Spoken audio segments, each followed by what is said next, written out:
Okay, great. Thanks everybody for showing up for another episode of Lived Experience for Everyone. Helena and myself, Joseph, welcome you. And we are absolutely delighted with today's guest. We have with us Professor Catherine Keller at Drew University. Catherine really needs no introduction, but she is a well-known and we've been reading her for years in theology and philosophy.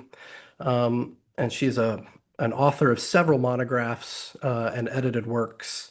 Her most recent work is called No Matter What, Crisis and Planetary Possibilities. Fascinating title. We hope to cover a whole host of issues in her work, which is constructive and creative, challenging. So, Catherine, you're very welcome to today's episode. And I think I'd like to just start off with a basic question about your book that was just released last year. And the title is intriguing to me. And you talk a little bit about what you mean by no matter what in the opening pages. And I'm wondering if you might tell us a little bit more about that book and its intriguing title. Yeah, I'd be glad to, Joseph. And I just want to say thank you to both of you, Helena and Joseph, for bringing me into this global conversation. And I feel the reverb of the new network that you're beginning to generate already. And I feel that it has a certain commitment of its own to what I mean by no matter what. Um, that title is probably uh, a casual paraphrase of Paul Tillich's ultimate concern. He was the greatest liberal Protestant theologian of the 20th century. And for him, ultimate concern was a paraphrase for God and a way of avoiding the personalization that trope brings with it. For me, certainly, there is that theological aura, that sense of something that gets articulated in language of divinity sometimes, but also in the language of depth or of ultimate meaning.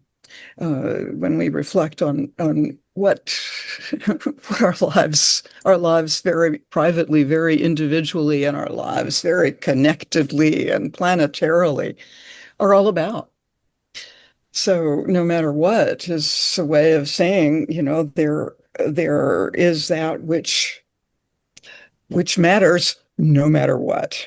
So whatever happens, whatever fails to happen, whatever hopes are fulfilled or disappointed, uh, there there is always the availability of an intuition of that ultimate concern, that sense that no matter what is happening, we can find our way. And it's a way within the work of materialization. So I like the way no matter what captures a sense of materiality, like whatever materializes. But then materiality not as something superficial, flat, merely out there, but the process of materialization as the way in which we actualize possibility individually and together, like right now, communicating with each other, listening out there in the world with each other, and connecting even with that bit of Manhattan sunshine filtering through the little apartment here. So that sense of possibilities that we can materialize together, no matter what, connects, I think, my text to the sense of planetary possibility. That is, the possibility of really becoming mindful together of the kind of planetary materializations that make up our shared world, and of course are manifest in every single moment of every one of our existence. That's always the planet materializing. And even if we find ourselves on Mars sometime, that'll still be Earth materializing in us as it has presented itself for, millions, hundreds of millions of years. So into our materialization as this species, this peculiar species that we are. So thinking about planetary possibility, which is also code for me of thinking of ecological possibility, that is the possibility that we just, won't totally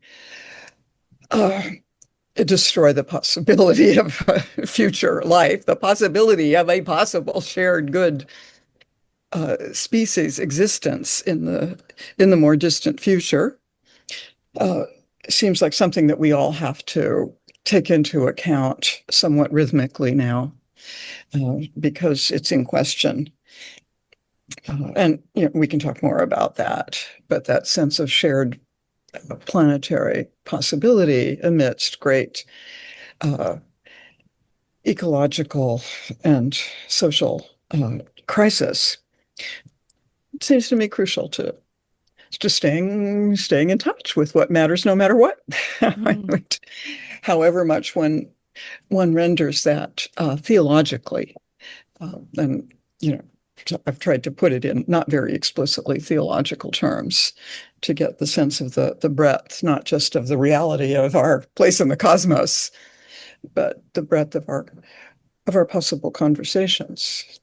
That, of course, there's a theological depth in that sense of ultimacy as well. But let me pause there before my talking goes planetary in too broad a sense. No, that's great. You're really a thinker of network theory or interconnection, that everything is integrated, interconnected, codependent, co-emergent, co-creative. I was poring over your book, No Matter What, and I have so many questions about a variety of issues that you raise about what does it mean to say I or to be a self? What does it mean to say we? What is exceptionalism or human exceptionalism? You talk about panentheism, so you cover a huge amount of territory in your theological and philosophical meditations. But I'm going to pass it over to Helena for the minute, and I'd like to return, if we have time, to a couple of those questions that arise from your most recent book. Thanks, Catherine. It's when I hear you speak, and I've heard you on many podcasts, and it's very clear you've had such an influence on so many people, and for me as well, that you have given me this kind of language, even to hear you speak, the language you use has been really influential in my current PhD research. It's almost has given me a kind of permission, your work, to take seriously I suppose creativity, to use that kind of Whiteheadian sense of as a space where theology happens.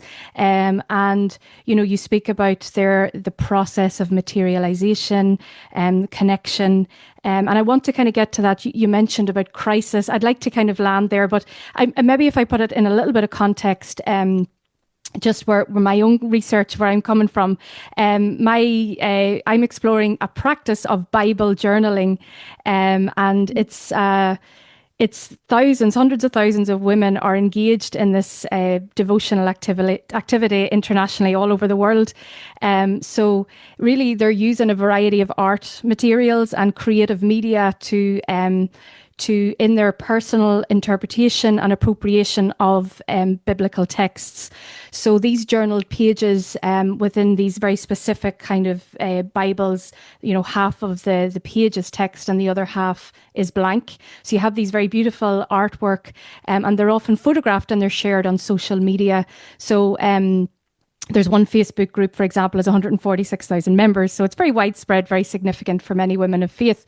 So I sort of approach this as a kind of theopoiesis, this practice, a space where the artist and the divine mutually shape one another through this kind of creative engagement. It's a kind of a relational, creative site of becoming. So, for example, through this lens that you have allowed somebody like me to use, some of these images depicting women's bodies, their physical woundedness, their emotional wounds, their healing, maybe transformation. So these bodies are not just sort of incidental or decorative, they're sites of theological knowledge. And as you have often insisted, theology kind of arises not just from text or doctrine, but that these women are, reimagining, remaking, responding. So I suppose when I say I'm grateful to you, I don't mean just abstractly, I mean that it's kind of your work through, your work, what you spoke, poetic entanglement, the generativity of chaos, God's becoming through relation. All of this has made, I guess, my own humble work possible, sort of to see this kind of very marginalized practice as a divine lure and making a poiesis of the everyday. So, and that it's important, So, I just want to maybe ask you about this. A lot of your work and this idea of poiesis, this making, is really crucial. And I often use that quote that you talk about making, materializing God. And even as you speak now, this language you use, and it's become very important, for me to see theology as this creative, co-constructive, this dynamic process. So maybe if I just structure all this into a question, you mentioned as well the crisis that we're living through. So in this kind of times that we live in, this idea of poiesis, why is it so vital that theologians, artists, creatives, why is it important to make differently, today? And I was wondering if you could answer this question in light of your chapter that you have called Dear Young Theologian in your book. And I think it sort of speaks a little bit into this. So yeah, why poiesis? Why now? Mm-hmm. Well, Helena, I love listening to you think, and of course, I'm very, very grateful to imagine that some of your thinking is so entwined with mine already, and I look forward to learning more from you as your work unfolds. So the theopoiesis, I'm very glad you bring up and bring it up in the context of the making. Sometimes people just hear the theopoetics, and I never want to lose that, of course, the sense of poetics as related to poetry, therefore to art, and the art that all those thousands of women are involved in as well. So the sense of art and its poetics, its creative improvisation is key, but key because something's getting created, something's getting made. Of course, what the term implies that can be very disturbing is that somehow we're making God. Mm-hmm. I mean, that's kind of literally what's going on with theopoiesis. One can try to push it to refer to God creating, God making, in the sense of God doing the creating. And I think that meaning is certainly very much present in the word. It's certainly referring to divine creativity, but it is just as much referring to the way in which God is created and is made, but precisely not from nothing, yes. Not from scratch. I don't think God makes anything from merely nothing. So we certainly don't make God from nothing. But the term is a humble way of recognizing that our concepts of God are concepts. They're human constructs. We have we have together, and sometimes in very disciplined ways, sometimes in visionary ways, sometimes in really aggressive and repressive ways, constructed this God language.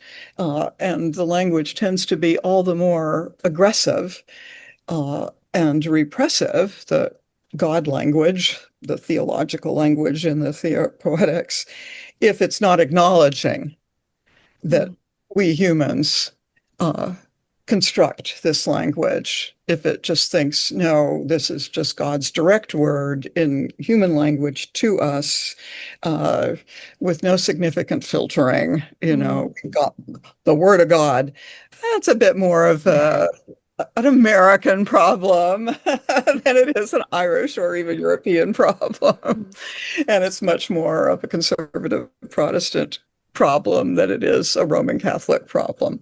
This kind of literalism of the Word of God, and then theology is really our having this Word of God that was given to us. So theopoetics is from the start a way of liberating us and possibly God from that controlling sense of theology. So it's a sense that we have to draw on our artistry. Then that means on our intuitions. That means on what we don't just know. Because when we are thinking poetically, there is an element of the unconscious involved. And I think that's crucial for theology to recall for itself, therefore for theology to work spiritually. I mean, not to, often Protestantism is almost afraid of that term spirituality because it'll take away from the Word of God. I think the spirituality is crucial, both as an inward, perhaps meditative, even mystical process, a process of reflection, of journaling that's inward. And also spirituality is the broadest possible process that connects us to the spirit of everything, the spirit of the earth, the spirit of every living creature, and perhaps even what we call the Holy Spirit, therefore understood in a much more rich and constantly materializing way. But let me pause there so you can guide this interchange.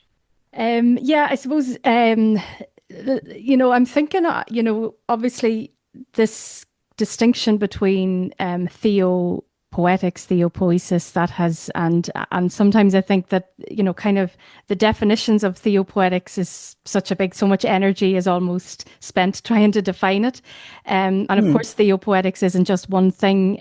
Since, kind of the 1960s, it's come under a very, kind of combining elements, poetic analysis or process theology, narrative theology, postmodern philosophy. So, and I know that you've played such a vital role in shaping what theopoetics has become today, because your work seems to kind of resist this narrowing kind of impulse.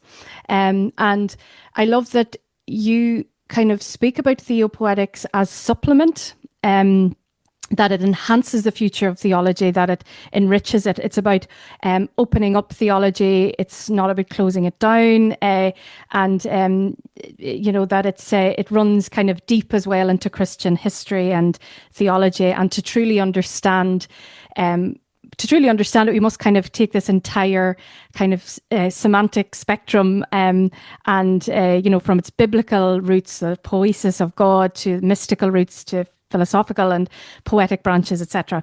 So I suppose it's not really about definitions, but I'm just wondering, how you think about theopoetics now in terms of its spectrum, as a field of this kind of divergent lineages, that's kind of that it is, where do you see theopoetics situated or unfolding in its own life for today? I mean, yeah. And do you mean theopoetics really as a concept, as a word getting used? Yeah, because you can locate it in all kinds of discourses without it being recognized through that particular semantic unit. But where I see it getting engaged is in liberal to progressive theological circles, very often, but not always Christian. And I see it also having a little bit of a role to play, but often not very explicitly, out in some of the more progressive experimental mainline churches. But very rarely does that word get pronounced, even in a good progressive church like mine up the street there in Manhattan, as I happen to be preaching, but occasionally otherwise. So it's right now still more in academic or intellectual circles, people, which is also just widely distributed groups of people who like reading in the area of religion, theology, spirituality, because it doesn't have just sort of the immediate, almost ancient common sense grab of theology. But that makes it all the more important. Something is refreshed there when one hears theopoetics. One just intuitively knows that theology is being somehow playfully relativized. I mean, that just comes right through. And then one has a chance to say, hey, rigorous biblical scholarship for well over a century interprets much scripture as far closer to what we call poetry. Poetry and narrative than what we call theology, great blocks of argument. Can hardly find any of that in the Bible. That can find endless poetic text. So there's a growing sense, I hope it's seriously growing, that one just doesn't have to either take, get Christian or biblical propositions literally or just dismiss them. And often secular folk, particularly firm atheists, are just as literalist about the Bible as fundamentalists are. That makes it easy to dismiss. When you start understanding that God is love is a vast and mysterious and at its time radical metaphor, that's some definition. I mean, it takes on a rather interesting force field. So it seems crucial both to relativize theology and the Christian message, but by relativizing it, what does that mean? That means bringing it into relation to other sources of truth that are important to you. Could be other religions. It could be other forms of wisdom that you've inherited from your family, your community. Could be just your work in science, even your sense of ethics, working in the business world. Up to you what you bring the theopoiesis, the making, into relation to. But the point is that the poiesis opens up that force field of the logos, so that one is moving away from mere definition and allowed to imagine, to creatively imagine, and therefore to work in a quite planetary sense. So that's why I think it's so important for ecological work. It allows us to poetically imagine a universe that is spirit-filled. And we can't talk about that very literally, but that in its spirit, isn't expressing some divine control, but might be calling to us to take some responsibility, some ability to respond. And I think we're more able to respond to poetic calls than to simple imperatives, which ultimately repress our creative thank energies. you. Yeah. Could I come in and ask? That's brilliant. By the way, Catherine, I like the idea that you reinforce over and again that poesis has ancient semantic roots in the idea of making. And you never tire of saying, we make each other. We are co-making, we are co-makers, and we are world makers. And there is a chapter in your most recent book where you talk about a collective we, the first person plural. And I'm just wondering, the question is so simple, maybe startling. Can I say I? Am I a unique individual? And I mean this in the best possible way because your work has really made me think about humility. I mean, your work is kind of an exercise in humility. You're trying to shift us away from egocentrism to the reality that we're all interconnected and integrated, not just with each other, but with the planet, and that we're in God and God is in us, and there is this kind of process of becoming and unfolding. But where does the unique individual fit in, if at all, for you and your work? Yeah, I love that question. And it's true, my work has been preoccupied with the whole web of relations of relations of relations that constitute our universe. And that comes out of my very formative work with Alfred North Whitehead, the mathematician, metaphysician who had the great breakthrough understanding early in the 20th century of the absolute interlinkage of everything to everything else with very different degrees of impact. But also what's just as crucial in Whitehead is that each event of becoming, of you, of me, but even of this little cell of the skin on my fingertip, has an element of spontaneity to it. Indeed, the electrons in there, the atoms, the quantum elements have a bit of indeterminacy. He was writing just with quantum physics, Heisenberg and all. At the same time, that was partly what inspired him to leave math and become a cosmologist and think through that there is this stunning interconnectedness of everything in this immense, possibly boundless universe, but that everything that is connected, every creature, however minimal, has that element of indeterminacy. And that the more complex the creature is, the more there is a real awareness in that.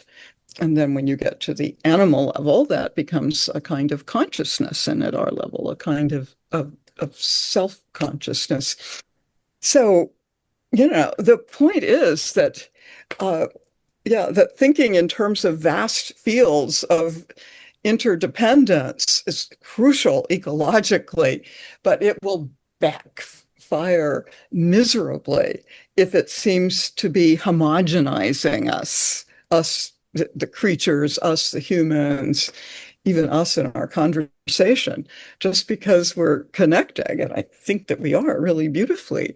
It doesn't mean we are becoming in any simple sense unified, that we're becoming one.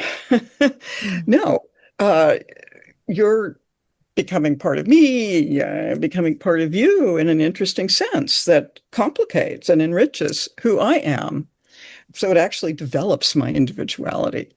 So the more we are in these endless networks of relationship, the more potentiality there is for individual complexity.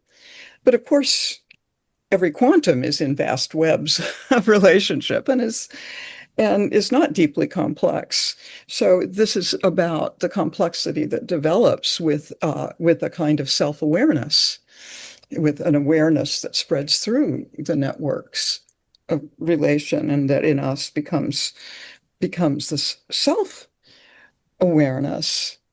And so, yeah, I mean, if we don't, especially at the human level, but already in interesting ways at every animal level, if we don't stress the individuality, the distinctness, the uniqueness of each creature at each moment of existence, precisely in and through their relations, they're making a kind of selection. They're self-composing. If we lose that sense of our self-composition out of the cosmic width of things, then the vision becomes almost a cosmic totalitarianism, right? Just a kind of unifying that flattens us. And I don't think that'll even serve ecological pragmatics very well, because the distinctness of creatures, and particularly us creatures who have to, like actually persuade each other, is key.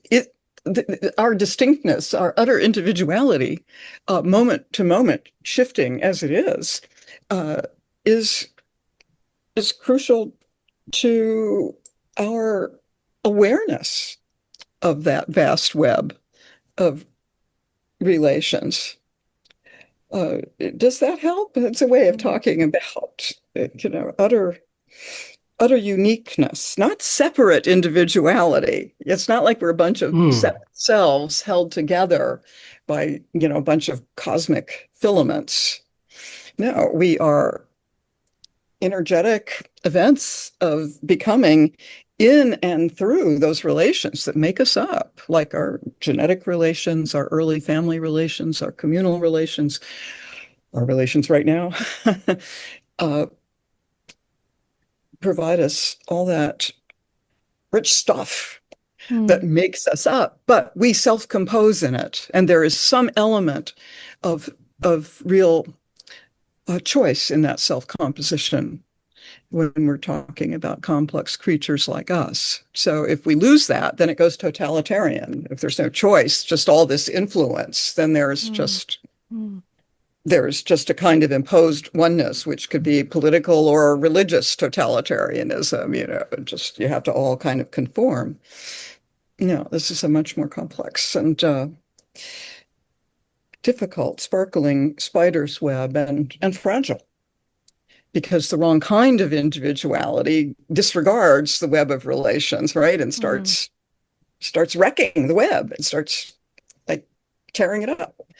That's what's going on our planet, isn't it? Yeah.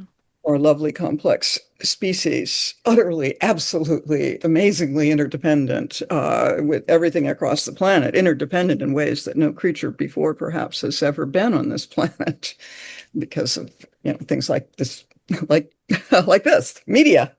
I mean, our independence levels are awesome, and we might use them against themselves. That is, we might use our very independence as a kind of weapon for channeling an individualism that then destroys the interdependence, like corporate advertisements that are encouraging products that are abusive of the limits of the energy of the planet, for instance, going everywhere, depending utterly on the web of relations, even as they sabotage it.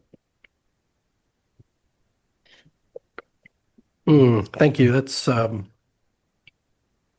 the way you speak is poetic. If I could just make that concession, it's really lovely to hear you too. Yeah, it's really lovely to hear you speak about our interconnectedness, but our generative individuality. I have so many other questions to ask about that. We'll move on, but I do wonder, what is the structure of the self, and is even using the word structure. Is that too violent of a thing to say? Do we have continuity with the past, or are we living from episode to episode? And what is our agency? We're not held hostage to narratives around us. We can maneuver, manipulate, we can lie, we can create new possibilities, new worlds. And I think that's where your work is really, really fertile. Sorry, did you want to come in there, Catherine? I just give the very, very quick answer. Yeah. Yes, and yes, yes. We are utterly unique individuals arising precisely out of this vast web of relations. And the relations are all influences, whether from the light of the sun, the stars beyond, us right now, each other, our family. The web of relations is a set of influences, and that word is to flow in. So the past, in that way, what has already come to be, even in the last moment, is flowing in, is an influence in who you are becoming right now and who I'm becoming. And that's a mutual influence of flowing in. So the flowing in of the world is that out of which we arise as individuals, and out of which we, in a very important sense, create ourselves, self-compose. And that isn't saying there is no creator, God does not play a role. No, there's a theosis in this too, but it's not a God controlling who we become, what anything becomes. It's a God calling, inviting. Whitehead says, luring. That's the influence of the divine. It's the lure of possibility. It's up to the creature at the quantum level and at our level to actualize possibility as best possible. And our species ain't doing a great job of that at this time. Yeah. And you've written several works on that. I had not realized how much you've written on apocalypse and climate change and the idea of emergency and crisis. Very important. But your work is celebrated for many reasons. But I do wonder if you're not known for anything, it's at least that you're known for the dynamic theology of God that you have advanced over the years and developed, unfolded. And I'm wondering if we can, just for our listeners, talk a little bit about the theological red meat that you really you develop, and you challenge traditional concepts of God as like some super being in the sky, or some big super object or subject. You do talk about us being conscious and self-aware. I'm wondering if God is as well. And can you let us know a little bit about what God is like from your point of view? God is, you talk a little bit about Sally McFaig and her idea that the world or the universe is God's body, which is a fascinating metaphor. Is that something that you would take on and develop? And what is the relationship between God's presence and us here in our planet? That might take an eternity to answer that question, but I realize we don't have that. So, yeah, I mean, first of all, the answer is, of course, I do not know. And that is why I've written now quite a lot about a whole ancient tradition of theology called negative theology, apophatic theology. That's my cloud of the impossible, which recognizes that we don't know, but we have intuitions, we have poetic revelations, disclosures in the sense of openings of meaning, but we don't ever have just knowledge, especially of God, not even simple final knowledge of each other. But what I think there are strong and persuasive and beautiful collective, very recent and very ancient intuitions about in terms of what we call God, that ultimate meaning mystery, is that one can perhaps outgrow the notion of a God who doesn't grow. That we could get beyond the notion of a God who is just beyond everything. Of course, we can't use the term God without meaning something that is ultimate and therefore is indeed beyond anything we can know, and beyond anything that exists. It would be the source of the existence. And I love Paul Tillich's notion of God as the divine abyss and source of all being, which becomes in Whitehead the cosmic creativity. But there's also the sense of the divine as calling, as luring, and the divine as receiving. Well, those are two aspects of what we call love. The calling each creature to greater self-actualization, self-realization, calling it in its freedom. And then in some sense, God taking into God's self, whatever that creature has become, and integrating it into God's experience. And this is a process theological view, Whiteheadian, that therefore God is not the timeless, changeless being that is like the ancient Greek metaphysics of the changeless one, a simple unity. I mean, that broke up somewhat with the Trinity of three in one, but that maybe didn't go far enough. It got kind of trapped in a supernatural triangle. But the deeper intuition is that if God is at the creative heart and the origin of each creature, then perhaps God is really involved in the creative process. And maybe that means precisely not controlling it. And that's what's key to me, that creation is not control. Therefore, that we have to help our communities to radically rethink the power of God and to free it up from the classical sense of omnipotence, God as all-controlling. There can be another notion of omnipotence, an alternative sense of power, but then that's not controlling power. That if we're talking about a God who is love, who is spirit, that should be a great source of resistance to any kind of top-down controlling power. Starting with that idea of God, that instead I think we have to do with a God who is constantly in relation, that God is in some sense the relation of relations. Perhaps that's what love means.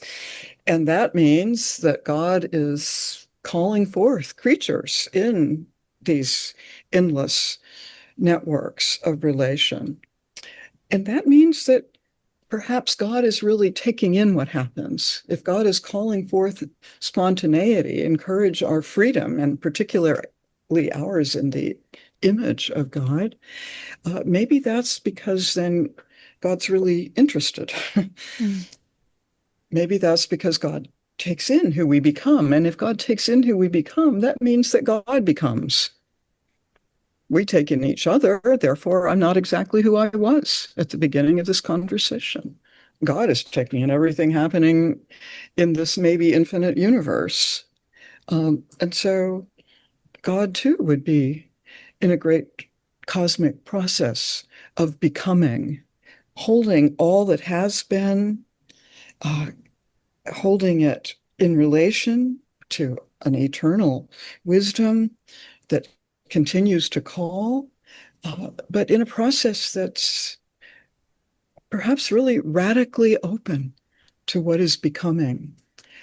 So that if God is also growing, taking in the universe, integrating it, and so calling it to new becoming, then that's really theopoiesis. That's really God making, God being made in a poetic process of relation to the universe.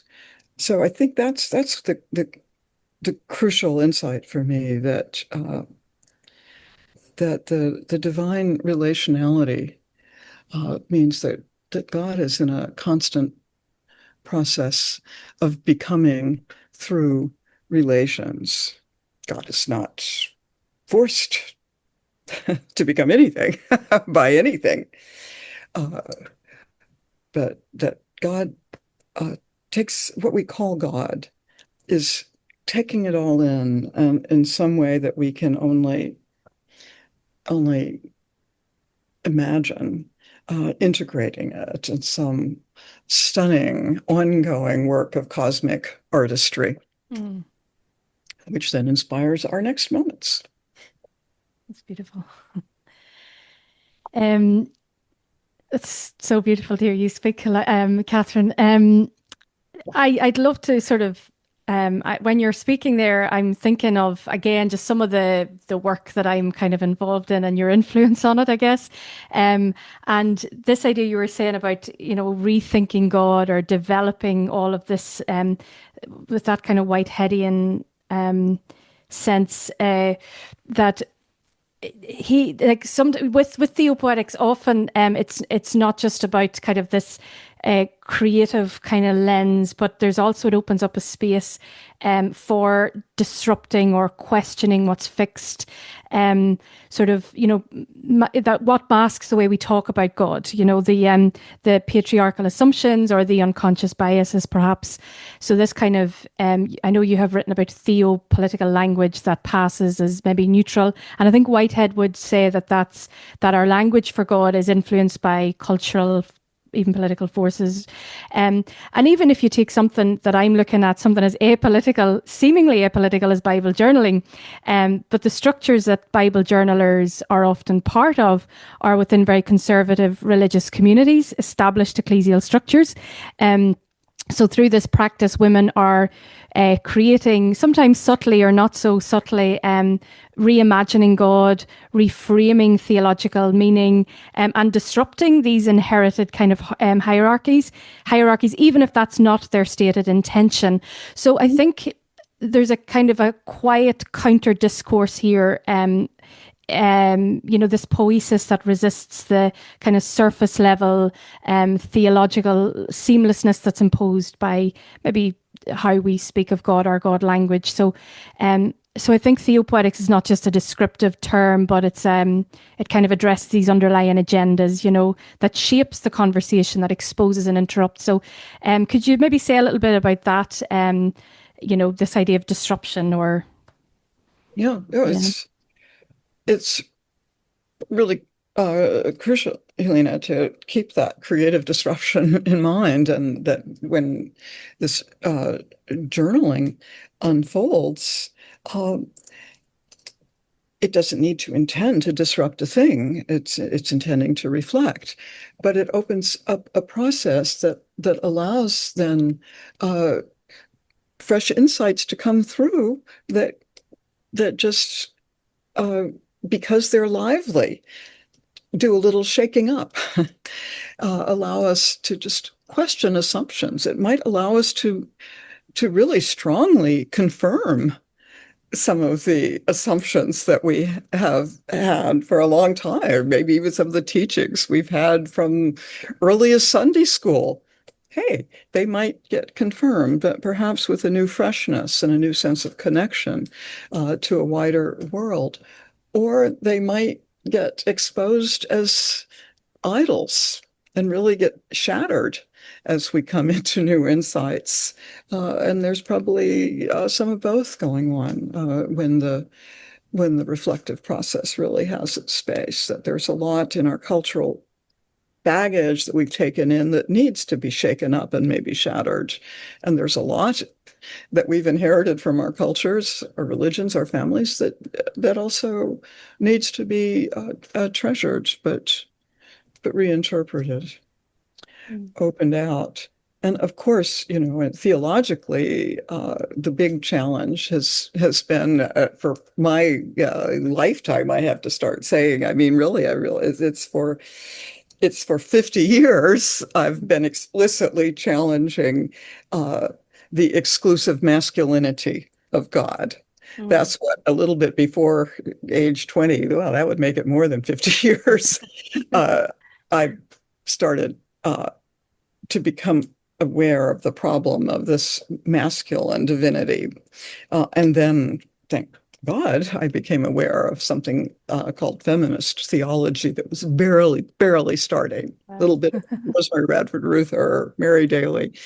And I was finding myself through the very fresh women's movement at that time in my late teenage years. And so the connection of the masculinity of God to the sort of idolization of men and of masculinity in our civilization just made all too much sense and helped to decode what has gone so very wrong with our civilization and with its deep abuses of power and of the very life force of the planet that gets called Mother Earth. That's a nice way of subjugating that and turning it all into mere matter, of course, from the same root as mater, mother. So the role of gender through that early revelation of feminism and of whole alternative processes didn't cause me ultimately to give up on all the beautiful male metaphors that remain crucial. And I'm actually a Christian, and it's hard not to think of Jesus as a man. Yeah. I'm perfectly glad to, but the opposite of a macho one. So these struggles and creative openings, get very formative, don't they? And therefore the struggle against the idols of our religion and our culture, the struggle just to recognize that some very beautiful images get turned into idols when they're unquestioned and overused and just imposed.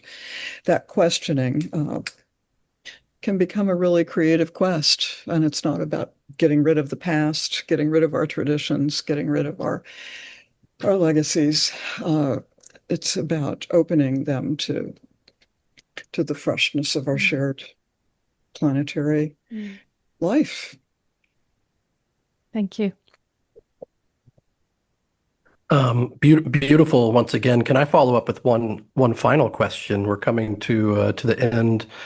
And I was thinking, as you were talking about a God, a divine who is not controlling, right? And it made me think of an angry father figure.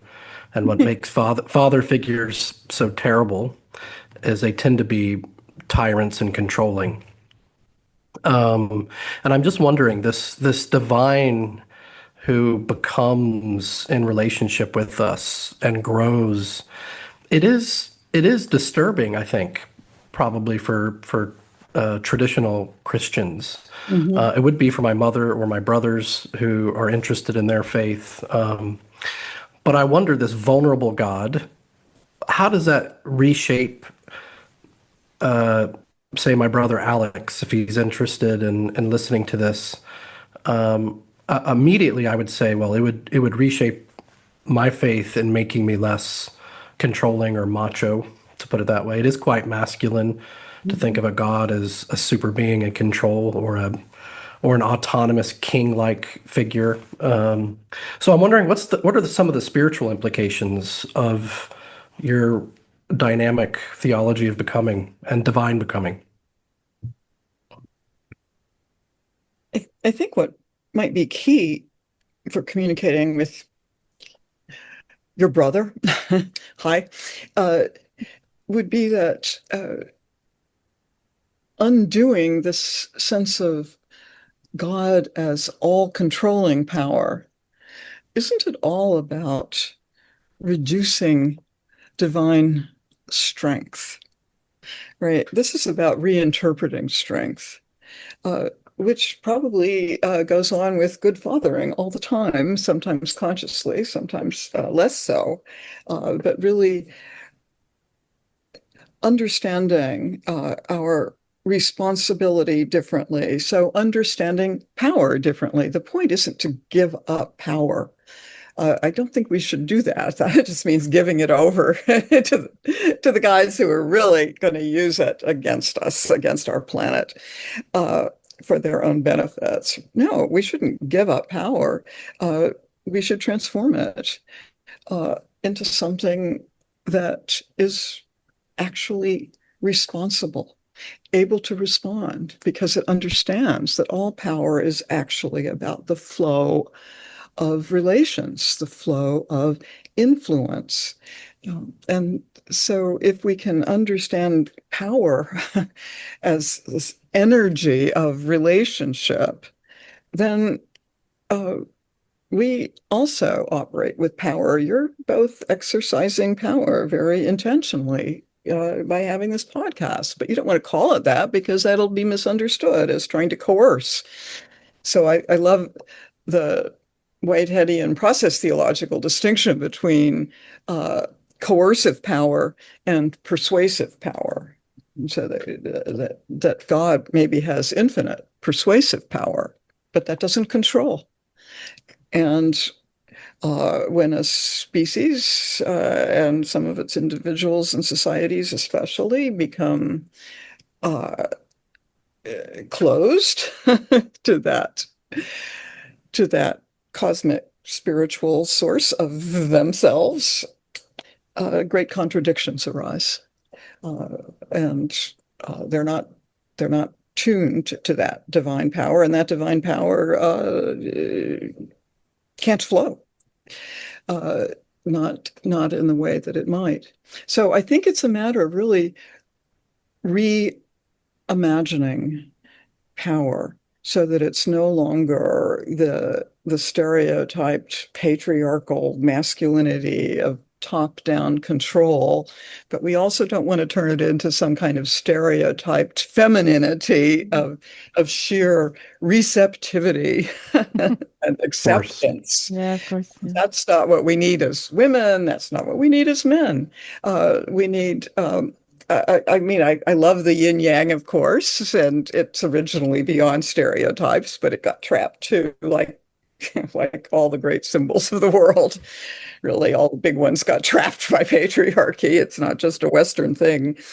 But of course, we need a very strong sense of our femaleness and our maleness as profoundly interrelated, queerly interrelated, related across a multiplicity of cultural backgrounds and styles and ongoing transformations. So the point isn't to undo any of the traditions and legacies that hold real meaning for us, but to just keep tuning that meaning to what seems to be calling from our liveliest source of relational wisdom, I want to call it, of relational wisdom. And sometimes we can call that God, but that's very often incarnate. Some of us have a special reverence for one particular incarnate form of it. I go to church, I do too, but I understand God incarnate in Christ as revealing that God is seeking to become incarnate in everything and in all of us. but most of us, most of the time, aren't nearly as open as JC was to that to that divine love. So I think the divine is always seeking to materialize, to become embodied, to become incarnate in us. But then I like to think of it as a kind of intercarnation. That is, it's much more about an incarnation that's really in these great networks of love that are tuned to love through justice, and justice through love in our vast diversities. So the task is always complicated, isn't it?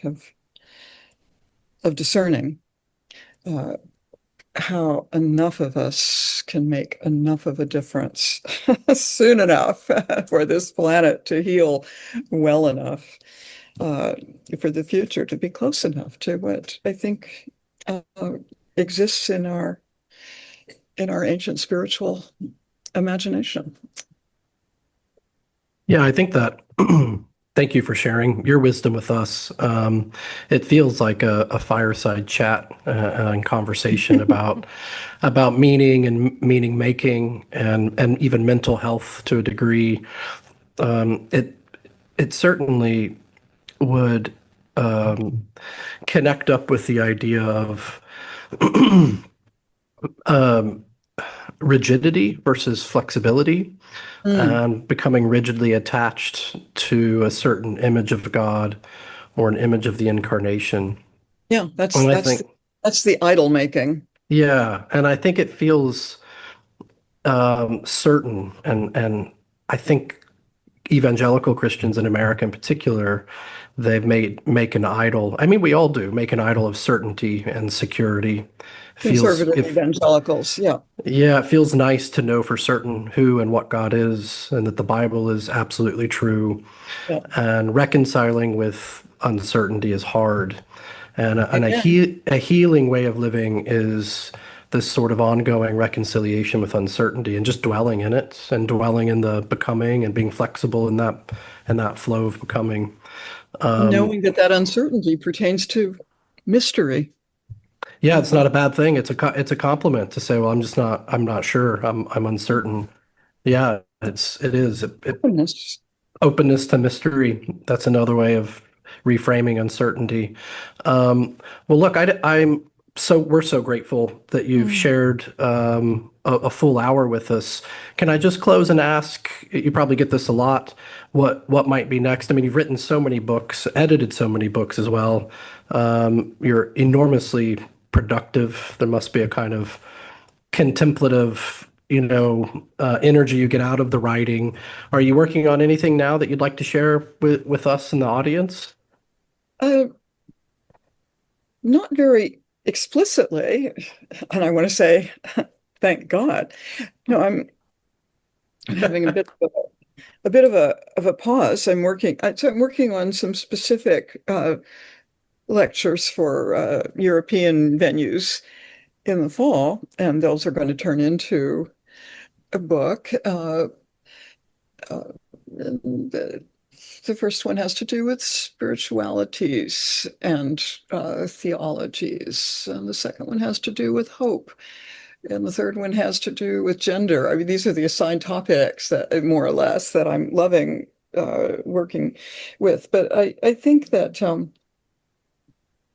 that where the book in me has wanted to go for a while, and I think is going to hook into these talks in some ways that are still developing for me, is it's a reflection on the so-called death of God, and how that relates to the destruction of our planetary environment. So that's been preoccupying me, is this demise of of a certain theological force with the demise of planetary health. And I want to burrow into that because I don't think there is any such simple thing as the death of God that has happened or is happening. I think that's its own metaphor. Mm. So I won't start writing the book out loud right now, but that You're gets, more than welcome to. oh, Please. thanks. We can take another hour. But I'm really interested in meditating on that deep meaning void in our civilization and how that pertains to the abuse of the environment, because it's often assumed that it's the opposite, that because God is the God of dominion and top-down hierarchy, that's why we exploit the earth. And of course, there's a lot of truth in that. That's one kind of God, but there's another that pertains more to responsible stewardship and an actual love of the spirit in all of nature. And yeah, so I want to think about what's going on with the death of God and the death of our ecology. How much are those parallel processes? How much are the Really contradictory interesting. Yeah. processes? Mm. So that's kind of where I'm going, and your thoughts will be welcome on that. Or we can talk about it sometime in the future when I've Yeah. gotten long. Sounds good. Yeah, we look forward to seeing that in print. And good luck traveling and safe traveling when you're coming over to this side of the pond. And we just want to thank you again, Professor Catherine Keller. Thank you again for spending an hour with us and talking about your work and the spirituality that kind of grows out of that work. So thank you again. Enjoy those beautiful green hills. Doesn't look like Ireland out my Manhattan window at all. Wish it did. Wish it did. Well, thank you so much, and hope we communicate again in the future.